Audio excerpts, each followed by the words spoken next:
Having spent 2 days in the Overberg, there was a moment to reflect on the region before departing for the Stellenbosch winelands. Alongside the village of Greyton, there is a 300-year-old mission station, Genadendal. Founded in 1737 by Moravian missionaries, along with its vernacular architecture, the village was known for having South Africa's first teachers' training college, which was established in 1838. Today, it is home to a vibrant community, many of whom still practice the small-scale backyard agriculture which helped their great-grandparents remain self-sufficient a 2-day wagon journey from Cape Town.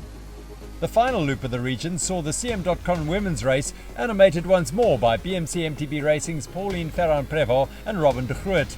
The French-South African combination maintained their rhythm of alternating strong showings every second stage by charging off on a long-range solo effort on stage 4. Behind them, the chase was disrupted by Faces Roller suffering a bad puncture, leaving 91 Songo Specialized to pursue alone once Private Client holdings began to fade. Ferrand-Prévot and de Groot powered up and over UFA with enough of a buffer on Sophia Gomez-Villafan and Hayley Batten to ride within themselves on the technical descent from the summit. Despite losing time on the single tracks back to the Sonderend River Valley, the day's leaders were doing enough to hold off the overall leaders.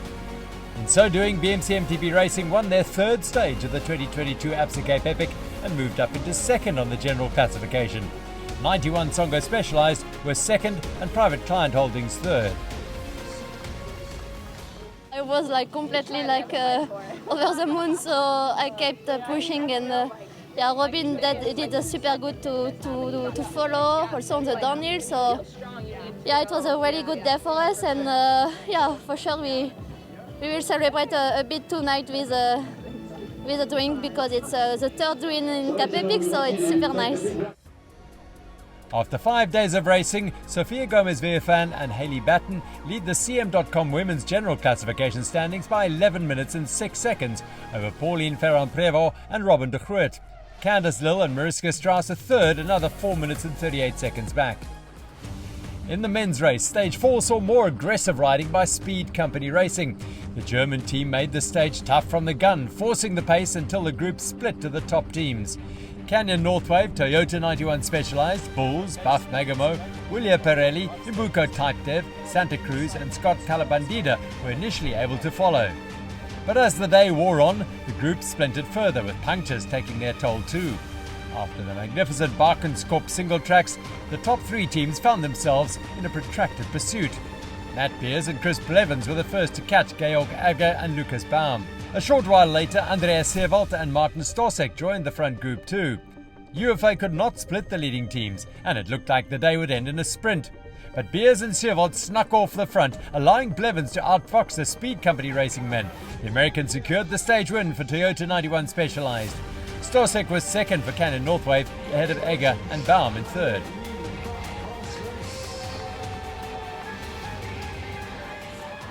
I was just going on the gravel road and just riding on the front because I just felt like getting back to the finish.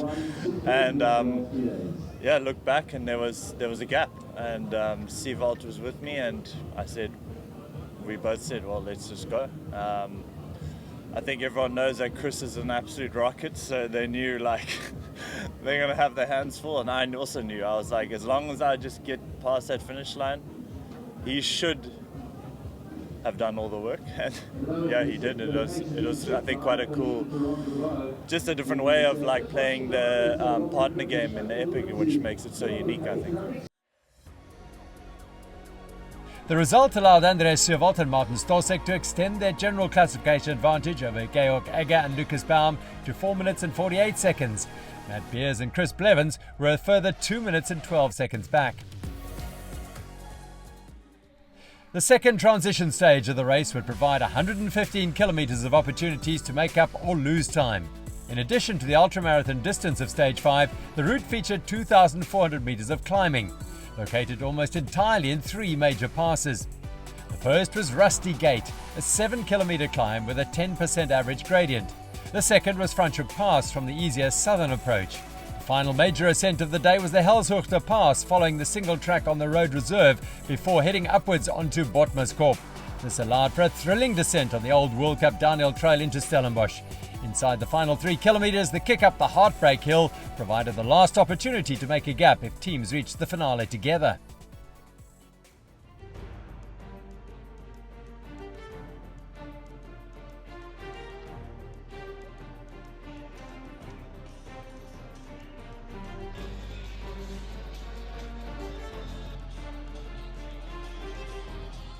we're on stage 5, so we're quite deep in now.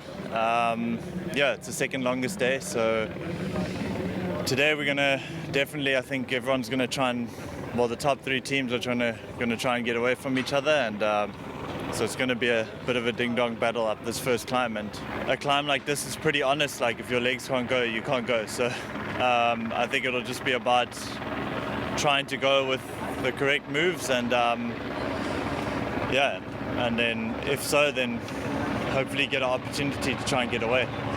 It's again a transition stage, so it will be longer, but maybe for us it's good that it starts directly to the long climb. There we will try to get some nice pace to stay in front for oncoming downhill. And there is another 30 section basically until the Ferencváros pass, so I expect that the group will get big again. And to the Ferencváros pass, I think there is nothing much happened. And we will see in the last climb and the last downhill. The last downhill we know to the Stellenbosch because we stayed there 1 week before the race. So the last single trail to the Stellenbosch we know, which is good for us, and I think that today is a good day for us. The course Martin Stosek believed would suit the leaders Canyon North Wave, but perhaps he did not realise just how steep Rusty Gate was, or how motivated Speed Company Racing were to try and rip the yellow jerseys from his and Andres Seewald's shoulders.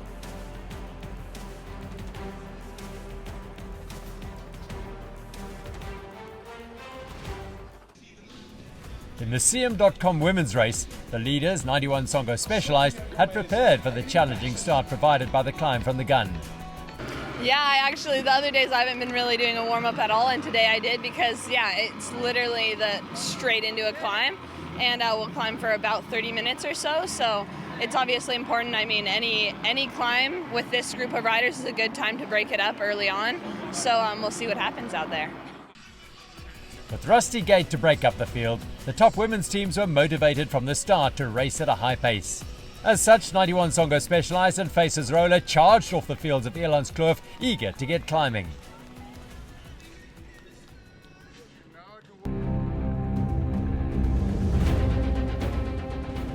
Another day, another Speed Company racing attack. The race's primary aggressors started like men on a mission. But having never ridden Rusty Gate before, they misjudged their efforts.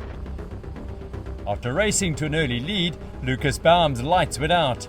Momentarily, they thrived together and survived together though, so Georg Egger dropped back to help his partner, knowing that if they got over the summit, they would be able to have a second bite at the cherry that was the yellow jerseys. On the descent, risks were taken.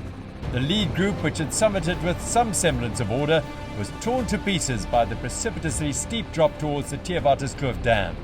Toyota 91 Specialized, Canyon North Wave and William Pirelli navigated the downhill in a group and started the undulating ride across the farmlands together. But they had taken less risks than Speed Company Racing. Egger and Baum were on the attack again. Further back, Nino Schurter was ushering Lars Forster up to the lead group and then dragged everyone onwards to Speed Company.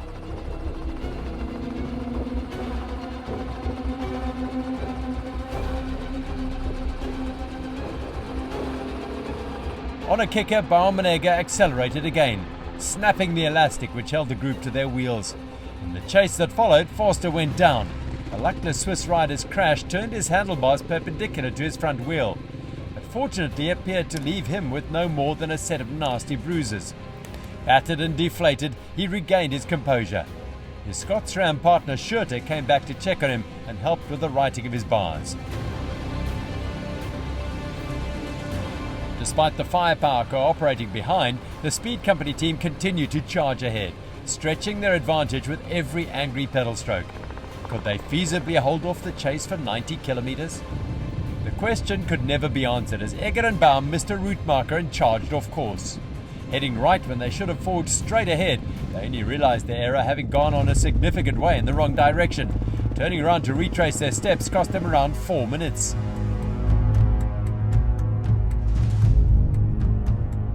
A fall further exacerbated their troubles, but didn't slow their charge to rectify the error. Burning matches all the while, they chased the new leaders. Somehow Speed Company Racing managed to regain contact with the lead group. though their sudden appearance behind seemed to confuse the Canyon Northwave team and their companions in the group. Having taken flight not once but twice, the men in second on the general classification had expended a significant amount of energy. The Franschhoek Pass was not the place to launch the next move, however. The gradient is too shallow for climbers to get away, and the group was marshalled by the men in yellow, setting a steady tempo. This even allowed chasers to catch the group, and Trek Vouwde continued their improving form from stage 4, also joined the lead group on the winding descent into Franschhoek.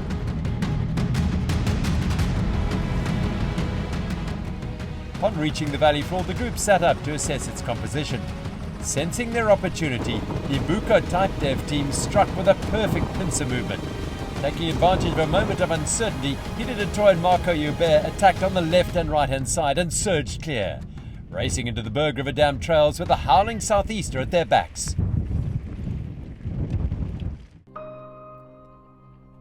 In the CM.com women's race, the top teams were taking flight before the Rusty Gate climb even began. By the time the top 4 teams turned the corner out of the orchards and onto the pass, they had a 30-second advantage. While 91 Songo Specialized drove up the pace, Robin de Groot fought to cling on to the back of the group. Further back, Live Factory Racing's Sarah Hill was already in survival mode, relying on Casey Armstrong for a tow. The pass takes its name from a lodge 3/4 of the way up the climb and is one of the most legendary in the history of the Absa Cape Epic. Not that it mattered for the riders scaling its sheer slopes. Their thoughts were simply on reaching the summit. Robin de Groot was the first in the lead group to crack, forcing Pauline Ferrand-Prévot to drop back to her.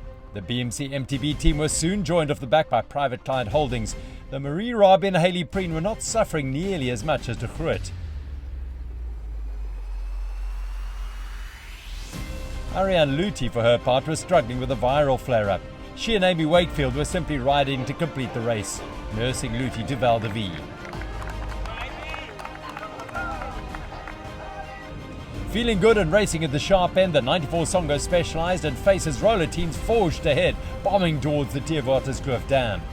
Behind, Private Client Holdings and BMC MTB were in lonely solo rides from over 100 kilometers out. Sophia Gomez-Villafan, Hayley Batten, Candice Lill and Mariska Strauss at least had each other for company. This ensured they had the firepower to cross the flatlands between the Rusty Gate and Franschhoek Pass climbs at a high tempo. Despite some waterpoint argy-bargy, the quartet remained together, perhaps because they knew they were better off sharing the workload than trying to forge on as individual teams with so many kilometers left to cover. Soon, though, Franschhoek Pass loomed up on the horizon. The flatlands were coming to an end and the race would enter a more decisive phase, in which the stage winners would be determined. Marie Rabi and Hayley Preen would not be in contention for stage honours, however. They were simply too far back to bridge across to the lead group as 91 Songo Specialized and Faces Roller powered up the asphalt pass.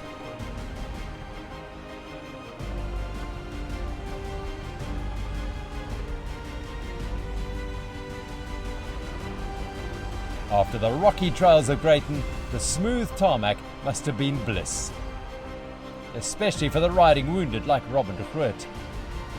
Flying down the other side into Franschhoek, the women in the CM.com competition were greeted by the day's second water point, before heading off-road again for the technical single-track blast along the banks of the Berg River Dam.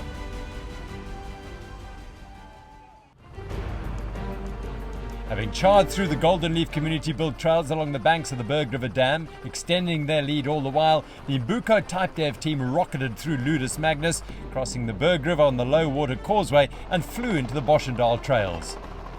2.5 minutes back, the chase group was more concerned with their general classification battle. This allowed Peter de Toy and Mark Hubert to continue building on their advantage through the Trails SA track up Helshoogte and onto the Botmaskop single tracks. As the Trails gradients ramped up, the Canyon, Northwave and Toyota 91 Specialized teams drove away from Speed Company Racing and Team Bulls. For the first time since stage 1, Georg Egger and Lucas Baum were losing time in the general classification battle.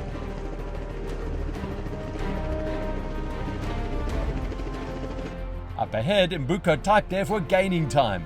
Not that their overall standing was the primary motivating factor in their headlong descent towards Stellenbosch. The old World Cup downhill track was providing a fitting finale to a dramatic day of racing. Particularly dramatic for fans of Peter de Toy and Marco Hubert. The young South Africans are popular characters on the local mountain biking circuit, and their victory would be celebrated well beyond their team. Andres Seewald and Martin Stosek crossed the line in second, having created the smallest of gaps to Matt Beers and Chris Blevins on the Heartbreak Hill in the final 3 kilometres. Despite the South African champion losing a handful of seconds, there was a great reason to celebrate for the Rainbow Nation's mountain biking fans after stage 5.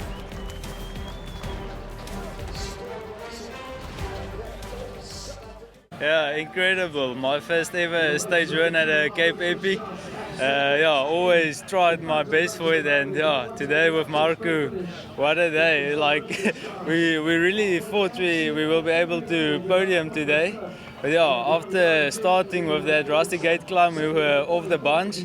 But we caught them up, recovered, and saw a gap and went for it today, and it paid off. Obviously, we saw the speed concept guys off, and that was obviously a big motivation. Just to get any time on them would have been good. Both Chris and I, well, especially me, today I felt pretty terrible, but it's like clockwork. Every 5th stage of Epic I've ever done, I don't know, maybe it's a mental thing, but it was hard. And I'm just glad we made a bit of time, and that's all that matters, really. Marco Huber and Peter de Troy's maiden Absa Cape Epic stage victory was achieved in a time of 4 hours, 4 minutes and 45 seconds. Andres Seewald and Martin Stosek were 2 minutes and 6 seconds back, 4 seconds ahead of Matt Beers and Chris Blevins. The South African stage victory moved them up from 9th to 6th on the general classification. Canyon Northwave still lead the overall, but with Speed Company Racing conceding time, their closest rivals are now Toyota 91 Specialized at 6 minutes and 54 seconds back. In the CM.com women's race, the single-track packed second half of the route provided exhilarating riding for the 91 Songo Specialized and Faces roller teams. The cross-country specialists were proving once more that fun is fast. They powered through the Berg River Dam trails and flowed playfully along the Ludus Magnus pump track. At that speed, the kilometres were flying by. Even the windy stretch through Boschendal did not disrupt the leading quartet's rhythm. Blowing as it was over their shoulders, it provided added impetus in the race towards Stellenbosch.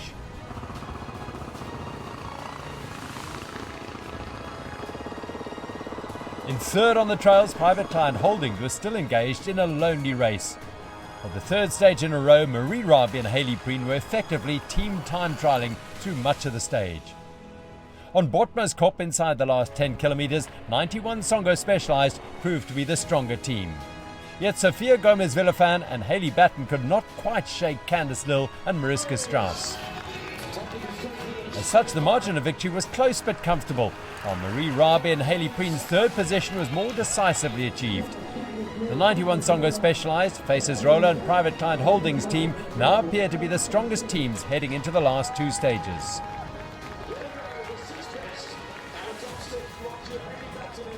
Sophia Gomez-Villafan and Hayley Batten's second stage win took them 4 hours, 53 minutes and 8 seconds. Candice Lill and Mariska Strauss were 5 seconds back. Private Client Holdings 8 minutes and 52 seconds behind the stage winners. BMC MTB Racing's concession of 15 minutes and 52 seconds saw them drop from second to third. 91 Songo Specialized now hold a 15 minute and 49 second advantage over the Absa African jersey wearers Faces Roller. We were hungry for another stage win. I feel like 2 days we kind of had some bad luck, and then the other day I kind of let the roller girls have that one. So Hayley was like, that's not happening again. And gosh, she's such a champ. Like, she gave me some few little pushes on that last climb that were a godsend. And yeah, we're just super excited to tick off, and that's 5,000 Rand that we can donate to the Songo Foundation. I'm pretty sure we've moved up to second again, doing like a little leapfrog. But yeah, it was a great day out. We still have some work to do. Still a couple of days, 2 days left. So yeah, need to make it count now. In the non-elite categories, the mood ahead of the transition stage was one of quiet optimism. They knew the Southeaster would be at their backs for much of the day, blowing them the 115 kilometres to Stellenbosch. There was just the small matter of 3 passes to conquer. For the men in the Exara jerseys, the day represented a significant step towards life-changing prizes. The victors stand to win a cash prize, a trip to the Bacala Academy in Belgium, and the choice between bursaries from Curo schools or Stadio Higher Education. The runners-up in the competition also receive exceptional prizes, winning the remaining Curo and Stadio scholarships after the champions had chosen their prizes. Curo's bursaries will allow a family member to attend the Curo school of their choice from grade 1 to grade 12. The Stadio prize is for the winners themselves. It grants them access to any of Stadio's hundreds of online tertiary education courses. With such amazing prizes on offer, it's no surprise that Hlala Lisani Ndebele and Tlotlo Selala were so motivated to keep extending their Exaro jersey advantage. No buffer is too great in the untamed Absa Cape Epic after all. The Songo 91 Epic legends Carl Platt and Christoph Sauser extended their NTT Masters lead to 33 minutes and 29 seconds with a fourth stage win. Art Brenchens and Abra Azevedo added a further 16 minutes to their Grand Masters category advantage. In the mixed race, Manny Heymans and Genevieve Weber now lead the Stellenbosch locals Zach Swart and Marley Lawrence into the final weekend.